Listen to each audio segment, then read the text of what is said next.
My parents kicked me out for getting a job and not being able to babysit anymore, then lied to the whole family when asked about it. So I went nuclear and exposed them, and now they're trying to force me back because their new babysitter quit. 2 months after I turned 17, I got my first job. But when I told my parents about it, their literal first words were, "Who's going to babysit our kids?" I should have been shocked, but because I knew my parents, I wasn't. So I replied, "Well, who's going to pay for my college tuition?" I expected that to stump them. You see, they had repeatedly told me in the past if I wanted to go to college, I needed to pay for it myself. But instead of conceding, they started laughing like my response was the funniest thing in the world. You're a woman, and women should be grateful to take care of kids, whether it's free or paid. Of course, in my case, it was free. My dad then chimed in with some words of wisdom. "You don't just get to be selfish and abandon the family, Julia. Do you know how much a babysitter for 4 kids costs these days?" I tried to compromise, to tell them that some of the money I made from work could go to them and the kids, but they didn't care. And to them, because I wasn't spending my life taking care of their kids, I deserved to be kicked out. They told me to pack my bags and leave. I just rolled my eyes in response. I ran upstairs, but as I did, for the first time in a very long time, I let myself feel it, the heartbreak, the betrayal, and most of all, the grief of knowing I'll never know a life where my parents love me. I didn't even bother wiping the tears away, just focused on stuffing as many clothes into a backpack as possible. After 10 minutes, they yelled at me to hurry up, and that's when we left for my cousins. On the way there, my parents kept trying to change my mind. My dad reminded me of how much my siblings loved me, or more specifically, how no one else could get them to stop crying like I can. Their manipulation wasn't even that good, but for some reason, I still felt bad. I started questioning if I really was selfish. My mom even started crying, not because she'd miss me, but because now they had to pay for a babysitter. So when we arrived at my cousin Megan's and they just drove off without saying goodbye, I felt even more guilt, especially when she opened the door, because her face immediately lit up with joy, and she gave me the first genuine smile I'd seen in a long time. Kindness felt so unfamiliar to me that as soon as we got inside, I immediately broke down in tears. Her face fell and she tried to console me. "Well, kinda. My love, why don't you just help your parents out a little?" Help? I've cut off friends, let my grades drop, sacrificed everything to constantly take care of their kids. I didn't mean to shout, but I couldn't help the anger inside me. I turned to face her with disgust at her suggestion, but that's when I saw a look of genuine shock on her face. "Your parents told me you were acting entitled and just didn't want to help out when you had nothing to do all day." I immediately started crying again, but this time it was in her arms. I told her the whole truth, why I ended up at her place, all while she held me and told me I would be safe under her roof. Surprisingly, she seemed anything but angry, but I would soon find out she was more than just angry. I ended up crying myself to sleep that afternoon. I didn't wake up until a few hours later when I heard Megan yelling. It was in the room next door. When I heard the anger in her voice, I sat up immediately. She was usually a very shy, timid person, so hearing her like this was super unusual. It was obvious that she was talking to my parents. I couldn't make out what she was saying, but I could tell she was laying it on them. I remember feeling a genuine smile creep onto my face. It was the first time someone had stood up for me. When I heard her hang up, I lay back down and pretended to still be asleep. Not knowing I was awake, she started speaking out loud, something Megan hasn't done since I was a kid, but what she said made me shoot up. Apparently, my parents had already found a new free babysitter. They had one available all along. This whole thing was just a ploy to kick me out of the house and get me out of the hair once and for all. After saying all this, Megan sighed and said I deserved better before heading to bed. And that's when I sat up, because she was right. I did deserve better parents. And if I couldn't get it, then I at least deserved to have my get back. My plan was bulletproof. You know that one gossipy aunt every family has? Well, we have one too. And I texted her every tiny little juicy detail of everything that happened between me and my family. It ended up being a 1,400-word message. I immediately turned my phone off because I was terrified of the consequences. And the next morning, when I finally felt brave enough to turn it back on, my soul left my body. My phone was blowing up with notifications, not just texts from my gossipy Aunt Barbara, but from pretty much every family member I had contact info for. Apparently, Aunt Barbara had taken my 1,400-word text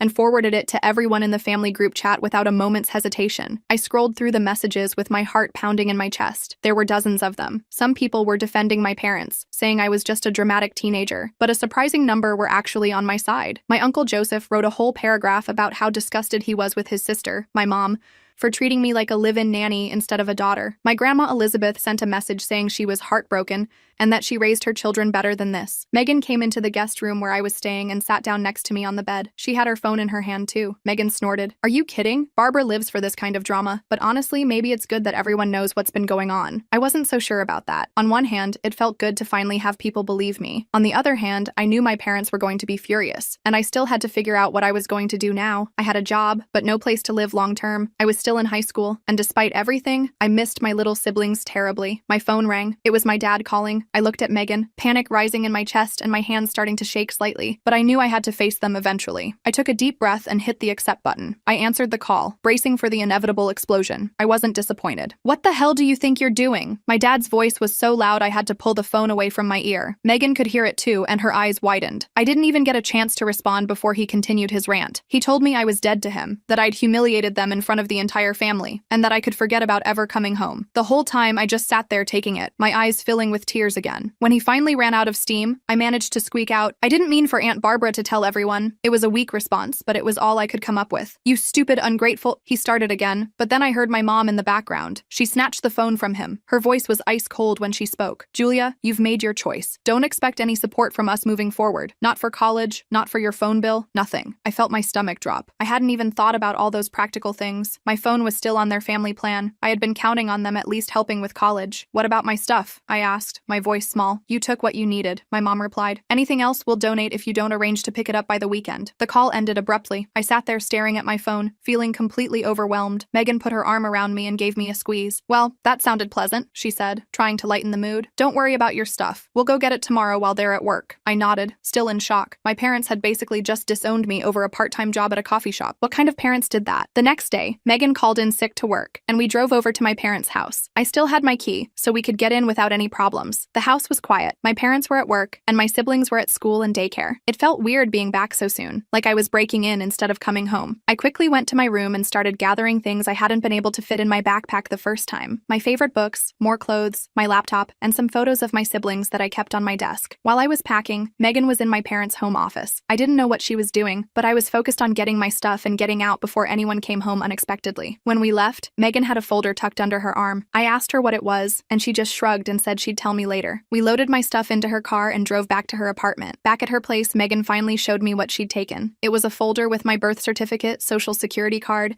and some other important documents. She had also grabbed my parents' spare credit card that they kept for emergencies. "You're going to need these," she explained, "and they owe you for all the free babysitting." I was shocked. "We can't use their credit card. That's stealing." Megan rolled her eyes. "Relax. We're not going on a shopping spree, but you need clothes for work, a new phone plan, and some basic necessities. They owe you at least that much." I wasn't comfortable with it, but I also didn't see many options. I had $50 to my name and wouldn't get my first paycheck for 2 weeks, so I reluctantly agreed to use the card, but only for things I absolutely needed. We went to the mall that afternoon. I got a few black t-shirts and pants for my coffee shop job, a cheap prepaid phone, and some toiletries. All in all, we spent about $200 on the card. Still, I felt guilty about it, even though Megan assured me it was nothing compared to what a real babysitter would have cost them over the years. The next day was my first shift at the coffee shop. I was nervous but excited to start earning my own money. The shop was called The Daily Grind. Super original, I know. The manager, Jamie, was pretty cool and patient with my training. I messed up a few orders and struggled with the espresso machine, but overall it wasn't too bad. When I got back to Megan's after my shift, I had 3 missed calls from an unknown number. I hesitated before calling back, worried it might be my parents from a different phone. It wasn't. It was my little sister Emma using my brother's iPad. She was only 10 but somehow managed to memorize my number. She was crying, asking why I left and when I was coming home. It broke my heart to hear her so upset. I tried to explain in a way she would understand without bad-mouthing our parents. I told her I had a job now and needed to live closer to work, that I still loved her and my other siblings very much. She didn't really get it, but she made me promise to come see her soon. I promised, even though I had no idea how I would manage it. After that call, I was a mess again. Megan suggested we order pizza and watch dumb movies to take my mind off everything. It helped a little, but I couldn't stop thinking about my siblings and how much I missed them. The next few days fell into a routine. I would go to work, come back to Megan's, do homework, and repeat. I was exhausted all the time from trying to keep up with school while working nearly every day after classes, but at least I was making money now. About a week after everything went down, I got a text from my Aunt Barbara asking if I wanted to come to Sunday dinner at her house. She mentioned that my grandparents would be there, along with some other relatives who wanted to see me. I was hesitant. Was this some kind of trap? But Megan thought it would be good for me to see family who were supportive. So that Sunday, Megan drove me to Aunt Barbara's house. As soon as we walked in, my grandmother rushed over and pulled me into a tight hug. She was crying, which made me start crying too. I hadn't realized how much I needed a grandmother hug until that moment. The dinner was actually nice. No one pressured me to talk about my parents, but they made it clear they were there for me. My grandfather even slipped me an envelope before we left. When I opened it in the car, I found 5 crisp $100 $500 bills inside. I tried to call him to say it was too much, but he wouldn't take it back. He said it was to help me get on my feet. That money was a huge relief. I immediately used some of it to get off my parents' phone plan and onto my own. I also opened a bank account without my parents' names on it, something Megan had suggested. Things were looking up, until they suddenly weren't. 2 weeks after I moved in with Megan, I came home from school to find her sitting at the kitchen table with a serious look on her face. "We need to talk," she said, gesturing for me to sit down. My heart sank. Was she kicking me out too? Where would I go? "Your mom called me today," Megan continued. "They've noticed the charges on their emergency credit card." I felt sick. I should have known they would check the statements or get a purchase alert. What appeared to be a spare card was actually one they monitored regularly. "What did she say?" I asked. "She accused us of theft and threatened to call the police if we don't return the card and pay back every cent," Megan replied with a grimace. "But here's the kicker.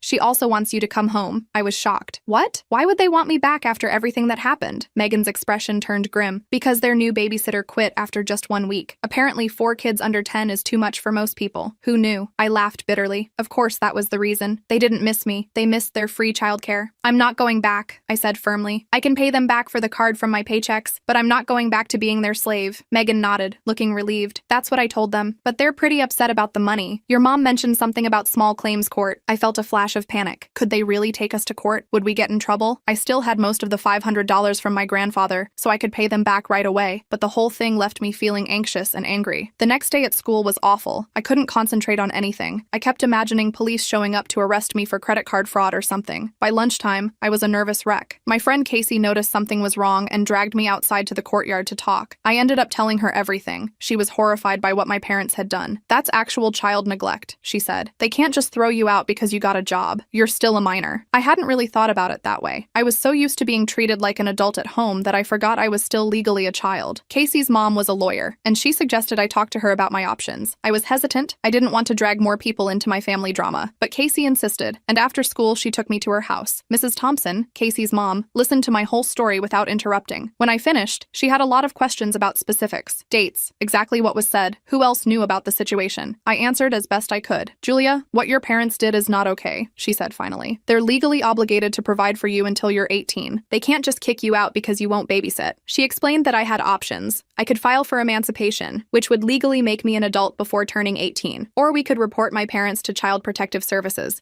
which might force them to take me back or place me in foster care. Neither option sounded great. Emancipation would mean taking on full adult responsibilities when I was already struggling to balance school and work. And CPS might take my siblings away too, which I definitely didn't want. Mrs. Thompson must have seen my hesitation. She suggested a third option, having another relative petition for temporary guardianship. That way, I could legally stay with someone like Megan or my grandparents without my parents getting in trouble. I thanked her for the advice and promised to think about it. On the way back to Megan's, I got a text from a number I didn't recognize. It was my little brother Alex, using my dad's old phone. He said my parents were fighting all the time now, and the house was a mess without me there. My heart ached reading his messages. I missed him and my other siblings so much. When I got back to Megan's, I had a surprise waiting for me. My grandparents were there, sitting in the living room with serious expressions. For a second, I thought something terrible had happened. "Don't look so worried," my grandmother said, patting the couch next to her. "We just want to talk about what happens next." They had heard about the credit card situation from my mom, but unlike my parents, they weren't angry. They were concerned. They thought I shouldn't be working so much while trying to finish high school. They wanted me to focus on my education. My grandfather cleared his throat. "We have a proposal for you. We'd like you to come live with us until you graduate. We have plenty of room, and you won't have to work so many hours to support yourself." I was stunned. My grandparents lived in a nice house about 30 minutes from my school. Moving in with them would solve so many problems, but I was worried about imposing on them. They were in their 70s and probably didn't want a teenager disrupting their retirement. "We've already discussed it with your parents," my grandmother added, seeing my hesitation. "They've agreed, as long as you visit them and the kids every weekend." Of course they had a condition. They still wanted access to my free babysitting services, but 1 day a week was a lot better than every day. And living with my grandparents would be a huge improvement over couch surfing at Megan's,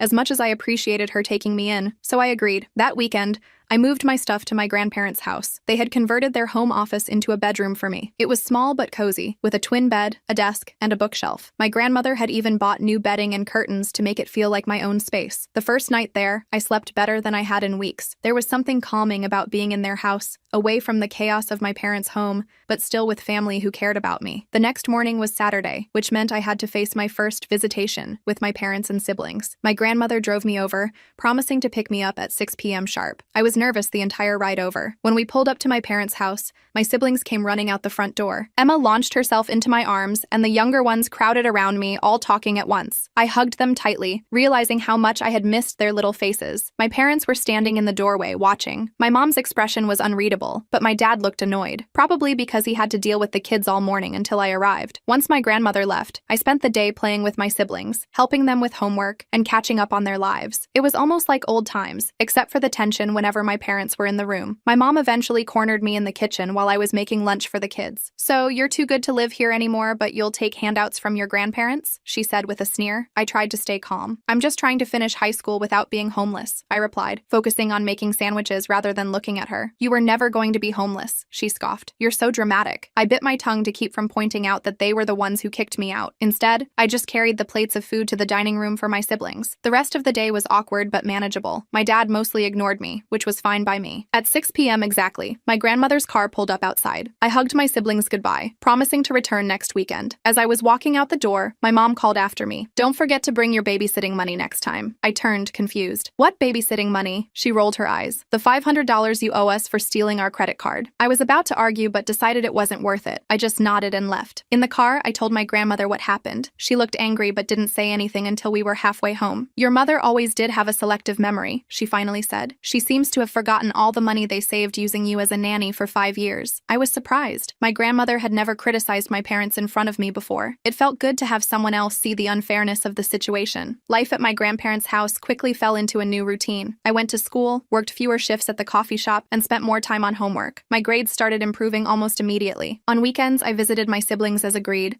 though I dreaded the interactions with my parents. The credit card issue was resolved when my grandfather insisted on paying it off himself, saying it was worth every penny to get me out of that toxic environment. I promised to pay him back, but he waved away my concerns. A month after moving in with my grandparents, I got some unexpected news at school. My English teacher, Mrs. Rodriguez, asked me to stay after class. She showed me an essay I'd written about family dynamics and told me it was one of the best pieces she'd read from a student. "Have you thought about applying for college scholarships?" she asked. "With your writing skills and grades, you could qualify for some good ones." I admitted I hadn't really been thinking about college lately, given everything going on in my personal life. Mrs. Rodriguez gave me information about several scholarship opportunities specifically for students who had overcome adversity. She even offered to help with my applications. For the first time in months, I felt hopeful about my future. I started researching colleges and scholarships with renewed enthusiasm. My grandparents were supportive, helping me navigate the applications and even taking me on campus tours to a few nearby universities. My parents, however, were less than thrilled when they found out. During one of my weekend visits, my dad saw me working on a scholarship essay on my laptop. "College?" he scoffed. "What a waste of money. You should be saving up to get your own place instead of mooching off your grandparents." I ignored him and kept typing. This just made him angrier. "You know we're not paying for any of it, right?" he said. "Not a single penny." I looked up at him calmly. "I know. I'm applying for scholarships and financial aid." He seemed disappointed that his statement hadn't upset me more. He walked away muttering something about ungrateful kids thinking they're too good for honest work. The scholarship applications took up most of my free time for weeks. Mrs. Rodriguez reviewed my essays,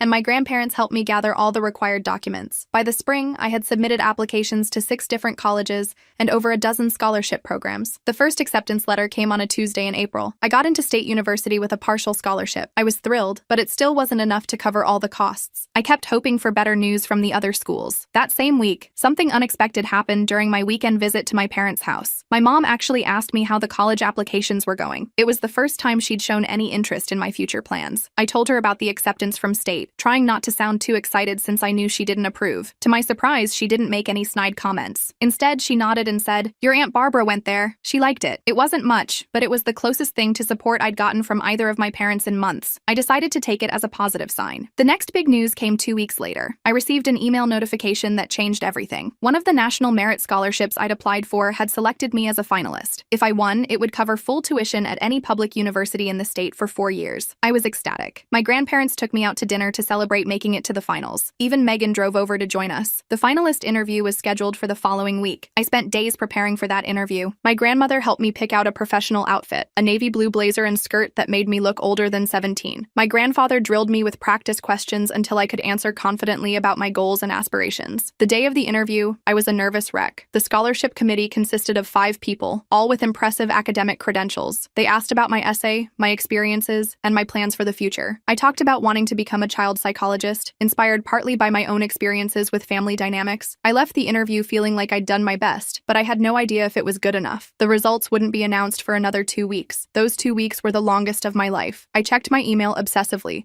jumping every time my phone made a notification sound. My grandparents kept telling me to relax, that whatever happened, we would figure something out. But I knew how much that scholarship would change my life. Meanwhile, things with my parents remained complicated. During my weekend visits, I noticed my mom was making more of an effort to be civil, even asking about school occasionally. My dad was still distant, but at least he wasn't actively antagonistic anymore. My siblings, of course, were always happy to see me. Emma had started calling me every few days just to chat, which I loved. The younger ones would fight over who got to sit next to me or show me their drawings first when I visited. Those moments made the awkwardness with my parents worth it. Finally, on a rainy Tuesday afternoon, the email arrived. I was at my grandparents' house doing homework at the kitchen table when my phone pinged with a notification. The subject line read, National Merit Scholarship Decision. My hands were shaking so badly I could barely open the email. My grandmother noticed and came to stand behind me, placing a steadying hand on my shoulder. I took a deep breath and tapped the notification. The email loaded, and I quickly scanned the first paragraph, my heart racing. Congratulations. I didn't even need to read the rest. I had won. Full tuition for 4 years at any public university in the state. I burst into tears, a mix of relief and joy washing over me. My grandmother hugged me tightly, also crying. My grandfather came in from the garage to see what all the commotion was about, and soon he was celebrating too. That evening, we had an impromptu party. Megan came over with a cake, and Casey stopped by with balloons. Even Mrs. Rodriguez made an appearance with a gift, a beautiful leather-bound journal for my college years. In all the excitement, I almost forgot to tell my parents. I called them that night, nervous about their reaction but wanting to share my news. My mom answered the phone. I told her about the scholarship, trying to keep my voice neutral despite my excitement. There was a pause on the other end of the line. Well, she finally said, I guess all that studying paid off. It wasn't exactly enthusiastic, but it wasn't negative either. I decided to take it as a win. Does this mean you're definitely moving away for college? She asked next. I explained that I was still deciding between schools, but yes, I would likely be living on campus somewhere. There was another pause. The kids will miss you, she said. And then, so quietly, I almost didn't hear it. We all will. It was the closest thing to an admission that they cared about me that I'd heard in years. I didn't know how to respond, so I just thanked her and said I'd see them on the weekend as usual. After that call, I sat on my bed for a long time, thinking about how much had changed in just a few months. I'd gone from being my parents' live-in nanny to living with my grandparents and winning a full scholarship to college. It wasn't the path I had expected my life to take, but maybe it was the one I needed. The next day at school,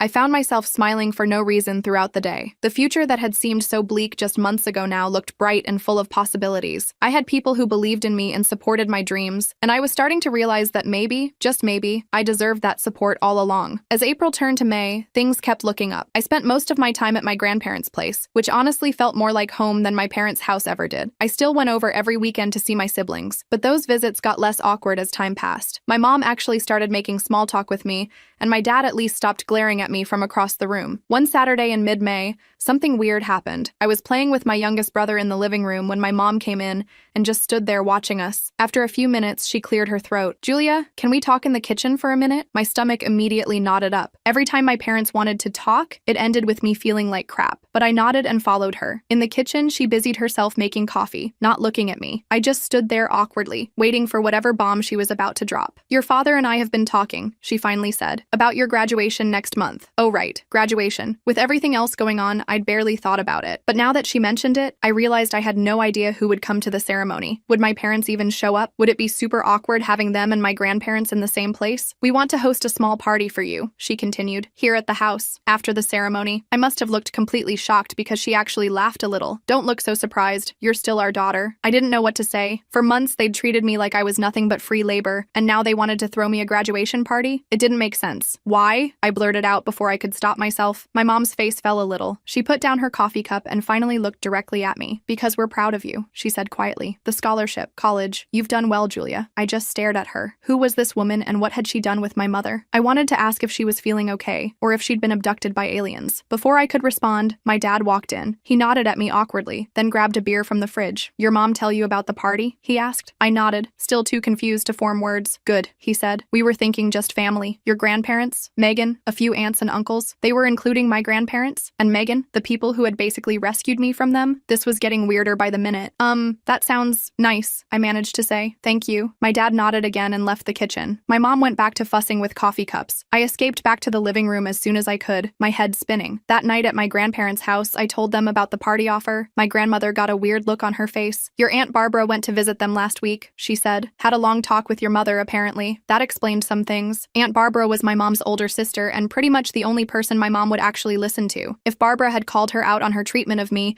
it might have gotten through to her in a way that no one else could. So, should I let them throw this party? I asked. Or is it some kind of trap? My grandfather chuckled. Not everything is a trap, Julia. Sometimes people just realize they've made mistakes and want to fix them. I wasn't so sure about that, but I decided to give them the benefit of the doubt. I texted my mom the next day saying I'd like to have the party. She sent back a thumbs up emoji, which was probably the most enthusiastic response I'd ever gotten from her. The next few weeks flew by with finals and graduation preparations. I was ranked 12th in my class, which meant I'd get to wear one of those fancy honor cords with my cap and gown. My grandparents were so proud they took me shopping for a new dress to wear under my gown. Casey and I spent a whole Saturday decorating our caps. I put, "Nevertheless," she persisted on mine with glittery gold letters. It felt appropriate given everything I'd been through. Graduation day arrived with perfect June weather. I woke up early, too excited and nervous to sleep in. My grandmother made her special blueberry pancakes for breakfast, and my grandfather kept taking photos of me like I was a toddler heading off to my first day of kindergarten. The ceremony was at 2 p.m. When we arrived at the school, the parking lot was already packed with families carrying balloons and flowers. I spotted my parents' car right away. It was hard to miss with all 4 of my siblings' faces pressed against the windows, waving frantically at me. I waved back, feeling a weird mix of emotions. Part of me was still angry about everything they'd done, but another part was just glad they'd shown up. I had to go line up with the other graduates while my family found seats in the auditorium. Casey found me in line and we took selfies with our decorated caps. The whole thing felt surreal, like I was watching myself in a movie about high school graduation rather than actually experiencing it. The ceremony itself was pretty standard. Boring speeches from the principal and valedictorian, the band playing Pomp and Circumstance on an endless loop as we walked across the stage. When they called my name, I heard cheering from multiple sections of the audience. My siblings were the loudest, of course, but I could also pick out Megan's voice and my grandfather's distinctive whistle. Afterward, in the chaos of families finding their graduates, I got caught in a whirlwind of hugs and photos. Emma wouldn't let go of my waist, and my littlest brother kept trying to steal my cap. My parents actually looked proud, my dad patting me on the back and my mom fussing with my hair for pictures. As we were walking to the parking lot, Casey ran up to give me one last hug. "Coming to Tyler's party tonight?" she asked. I shook my head. "Family thing," I said, nodding toward my parents. "Maybe I can stop by later?" She shrugged. "Text me if you escape," she said with a wink before running off to join her own family. We all caravanned back to my parents' house, my parents' car full of my siblings, my grandparents in their car, and me riding with Megan. As we drove, Megan kept glancing at me. "You okay?" she finally asked. I nodded. "Just weird, you know? A few months ago they kicked me out, and now they're throwing me a graduation party." Megan smiled. "People can surprise you sometimes, not always in bad ways." When we got to the house, I was shocked to see balloons tied to the mailbox and a "Congratulations Graduate" banner hanging over the front door. Inside, the dining room table was covered with food, and there was even a cake with my name on it. More relatives arrived. Aunt Barbara, who hugged me so hard I thought my ribs would crack, Uncle Joseph, a few cousins I hadn't seen in ages. Even Mrs. Thompson, Casey's mom who had given me legal advice, stopped by with a gift card. The party was actually fun. My siblings were on their best behavior, my parents were being weirdly nice, and everyone kept telling me how proud they were of me. I kept waiting for the other shoe to drop, for someone to mention babysitting or for my dad to make some snide comment about college being a waste of time. But it never happened. After cake, my mom announced it was time for gifts. There were the usual graduation presents, money, gift cards, a new laptop from my grandparents that I nearly cried over. But then my parents handed me a small box. Inside was a key. I looked at them, confused. "It's to our house," my mom explained. "We want you to know you always have a home here, even when you're away at college." I just stared at the key, completely speechless. My dad cleared his throat. We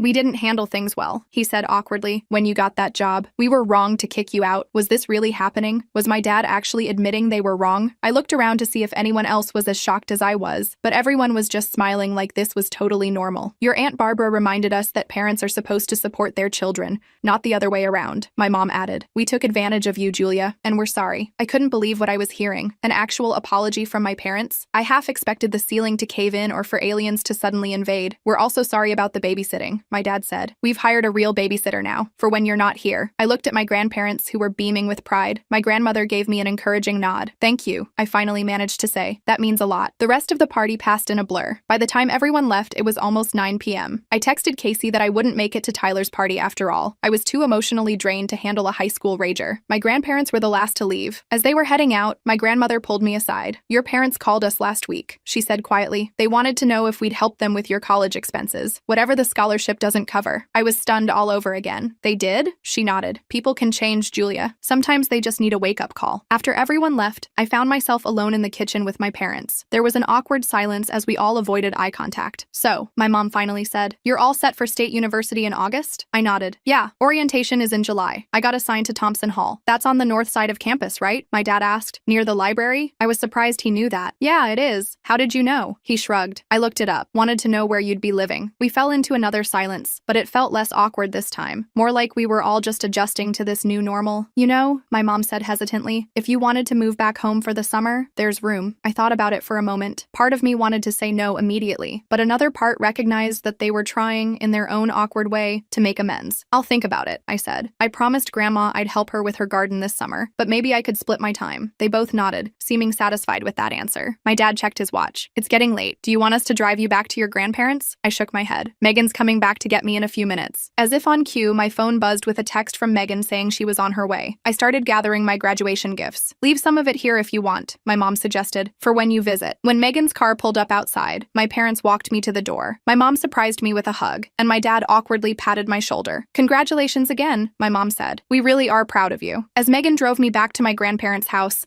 I thought about how much had changed in just a few months. I'd gone from being a free nanny who wasn't allowed to have a job to a soon-to-be college student with a full scholarship. I'd found out who really had my back when things got tough, and I'd learned that I was stronger than I ever knew. But most surprisingly, I'd learned that sometimes people can actually change. My parents weren't perfect, not even close, but they were trying. And for now, that was enough. I looked down at the house key in my hand. Maybe I would spend some time at home this summer after all. Not because I had to, but because I wanted to, on my own terms. And that made all the difference.